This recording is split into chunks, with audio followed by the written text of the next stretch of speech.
Standing committee के सदस्यों के चुनाव में जो हंगामा हुआ वो तब बात मारपीट तक पहुंच गई। एमसीडी सदन में हंगामे की एक और हैरान कर देने वाली तस्वीर आपको दिखाते हैं। इस वीडियो में बीजेपी और आम आदमी पार्टी के पार्षद एक दूसरे से भिड़ते हुए दिखाई दे रहे हैं। हंगामे से शुरू हुई बात थप्पड़बाजी तक आ गई। पार्षदों ने एक दूसरे पर थप्पड़ भी चलाए और उसके बाद लगातार हंगामा चलता रहा। नारेबाजी हुई पूरी रात। जब दिल्ली की जनता सो रही थी तो दिल्ली की जनता के द्वारा चुने हुए पार्षद कुछ इस तरीके से वहां पर हंगामा कर रहे थे। पुलिस को वहां पर तैनात किया गया था ताकि मार्शल्स उस पूरी सिचुएशन को संभाल पाए। मेयर ने ये तक कहा कि ये अब चुनाव जो कल होना था वो नहीं हो पाया, इसीलिए अब कल सुबह 9 बजे तक के लिए सदन को स्थगित कर दिया गया है। लेकिन कल भी वो चुनाव हो पाया गया नहीं, वो भी अभी फिलहाल एक बड़ा प्रश्न बना हुआ है। दूसरी तस्वीर देखिए, जो पार्षद दोनों तरफ के यानी कि आम आदमी पार्टी और बीजेपी दोनों तरफ के पार्षद एक दूसरे पर किस तरीके से हाथापाई कर रहे हैं, एक दूसरे के साथ एक दूसरे पर थप्पड़ चला रहे हैं। फ्रीडम ऐप से सीखकर क्या आप सब्जियों की खेती करते हैं? अगर ऐसा है तो आप अपनी सब्जियों को 1 करोड़ फ्रीडम ऐप के जो ग्राहक हैं उन्हें बिना किसी खर्चे के आप उसे बेच सकते हैं। ये दिल्ली की जनता ये तस्वीरें गौर से देखे।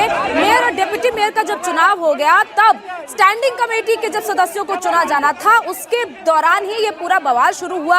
आम आदमी पार्टी का आरोप है कि बीजेपी चुनाव नहीं होने देना चाहती है, जबकि बीजेपी का आरोप है कि जब चुनाव होना था तो आम आदमी पार्टी के पार्षद सदन से उठकर चले गए। अब बीजेपी की मांग है कि दोबारा से इस चुनाव को करवाया जाए, शुरू से वोट करवाए जाए। एक और तस्वीर आपको दिखाते हैं, ये देखिए महिला पार्षद जो वहां पर खड़ी है मंच पर, उनके बीच में किस तरीके से झगड़ा हो रहा है। मेयर आपको तस्वीरों में दिखाई दे रही है। मेयर के साथ भी जब वहां पर मेयर के सीट तक जाकर पार्षद पहुंच गए तो मेयर भी वहां से उठकर चली गई। किस तरीके से पार्षद एक दूसरे के साथ, आपको ऐसा लगेगा कि बच्चे लड़ रहे हैं। ये देखिए तस्वीरें, जो पार्षद आपके द्वारा चुने हुए हैं, दिल्ली की जनता के द्वारा चुने हुए हैं, उनके बीच में किस तरीके से हाथापाई हो रही है। महिलाएं एक दूसरे के बाल खींच रही हैं और बाल खींचते खींचते वो मंच से नीचे गिर गई। ऐसी तस्वीरें दिल्ली की जनता के को भी शर्मसार कर रही है कि आखिर दिल्ली की जनता ने जो फैसला लिया अब वो किस तरीके से पार्षद आपस में लड़ रहे हैं। तस्वीरें लगातार हम आपको दिखा रहे हैं। कल पूरी रात ये जो हाई वोल्टेज ड्रामा चला,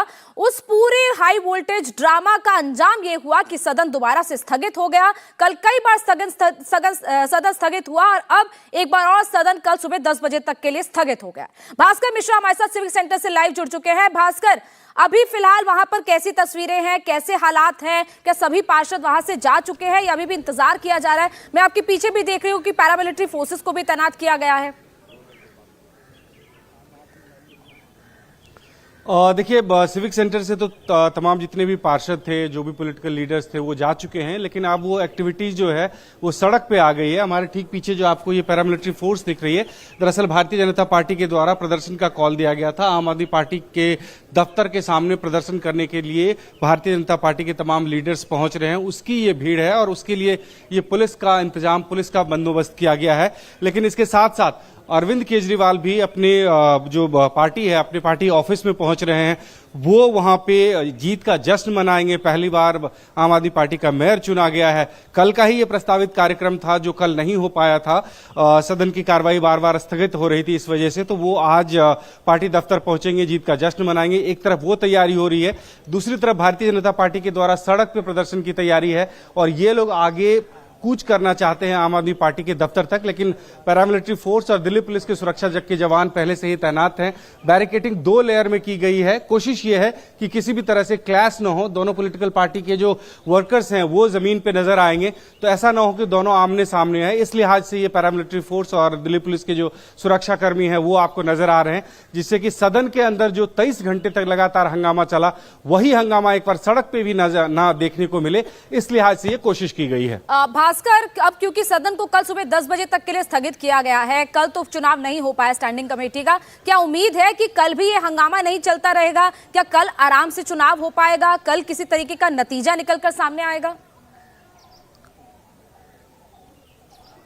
देखिए, नतीजा का बिल्कुल भी कोई भी दूर दूर तक कोई नामो निशान अभी आसपास में नहीं है। मैं आपको बता दूं, स्ट्रैटेजी लगभग क्लियर हो चुकी है। ये सब लड़ाई सिर्फ इसलिए हो रही है कि स्टैंडिंग कमेटी के जिन 6 सदस्यों के लिए सदन के अंदर में चुनाव होना है, उसमें आम आदमी पार्टी कोशिश ये कर रही है कि उनके 4 सदस्य चुने जाए। भारतीय जनता पार्टी ये कोशिश कर रही है कि उनके 3 सदस्य चुने जाए।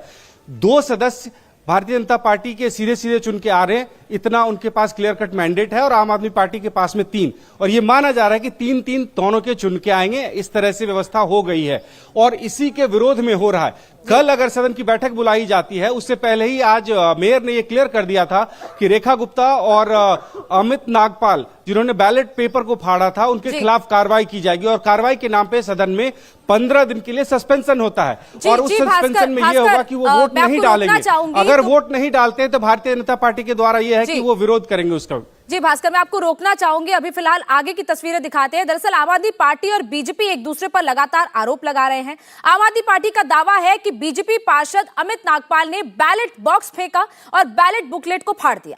अब अमित नागपाल ने मेयर की मंशा पर भी सवाल उठा दिए। उनसे बात की हमारे संवाददाता संजय शाह ने, सुनिए अमित नागपाल ने क्या कहा। भारतीय जनता पार्टी के पार्षद अमित नागपाल जी हमारे साथ हैं। अमित जी, सदन में आपने बैलेट पेपर फाड़ा। किसने कहा आपको कि मैंने बैलेट पेपर फाड़ा? किसी प्रकार से कल से जो है हमने बैलेट पेपर के, इससे पहले बैलेट बॉक्स भी मैंने उठाया था और इस प्रकार की उनको गुंडागर्दी करने के लिए मना किया था कि आप जो है इस गुंडागर्दी को बंद करें। बैलेट पेपर यहाँ पीछे रख के नहीं, बैलेट पेपर आगे रखा जाता है। बैलेट बॉक्स को मैंने आगे दिया कि इसको आगे रखा जाए। अगर पेपर मैं उठाने लगा, उनके अधिकारियों ने पकड़ा, अगर कोई फट गया हो तो मुझे पता नहीं है। उनके अधिकारियों ने उसको बैलेट पेपर को पकड़ा, क्या फटा हो या नहीं पता हो मुझे नहीं पता। उसके बाद उनके अधिकारियों ने मुझे पकड़कर नीचे उतार दिया था। मुझे नहीं पता भी बैलेट पेपर फटे हैं या नहीं फटे। लेकिन अब चुनाव कैसे संपन्न होगा? चुनाव देखिए, कल से उनके जो निगम सचिव हैं एक ही बात बोल रहे हैं कि मैं मैडम 1 घंटे के अंदर आपको, निगम की अपनी प्रेस से मैं 1 घंटे के अंदर आपको दोबारा से सारे बैलेट पेपर करवा देता हूँ। फ्रीडम ऐप से सीखकर क्या आप सब्जियों की खेती करते हैं? अगर ऐसा है तो आप अपनी सब्जियों को 1 करोड़ फ्रीडम ऐप के जो ग्राहक हैं उन्हें बिना किसी खर्चे के आप उसे बेच सकते हैं। वो छपवाने को तैयार है, मैडम जी उसको छपवाने को तैयार नहीं है। किस एरोगेंट बिहेवियर से वो कह रही है नहीं जी मैं तो इसी गिनती से और यहीं से ही कराऊंगी। आप एक चीज मुझे थोड़े सा समझाइए, अगर कहती हैं कि 44 वोट या 46 वोट पड़े, उस डब्बे में अब कितने वोट पड़े ये हमें नहीं पता। वो कहती हैं जी आपके पार्षद या उनके पार्षदों ने बेसिकली वोट जो है 55 तक लिए थे, 55 तक लिए थे। नहीं, हमारे सामने सील नहीं किया गया डब्बा। 55 वोट जो पड़े थे, उन 55 वोट लोग जो बाहर खड़े हुए थे, मतलब इसका मतलब हम कह सकते हैं 55 46, अगर 46 वोट हैं, 46 वोट वो कह रही हैं पड़े हैं, 46 या 47, हम 47 मान लेते हैं, और 55 तक की गिनती है, 5 और 3 8, इसका मतलब 8 वोट जो है उसका कोई हिसाब किताब नहीं है। वो कहती है जी मेरे पार्षदों ने 5 वोट मेरे को वापस कर दिए, इसका मतलब हमारे पार्षदों ने 3 वोट दे चुके हैं। वो 3 वोट की गिनती कैसे होगी? दूसरी चीज, उस डब्बे के अंदर कम से कम कितने वोट हमें ये नहीं पता है। इंडिया टीवी हर वक्त हर जगह डाउनलोड करने के लिए सर्च करें India TV news Google play store या ऐप स्टोर पर।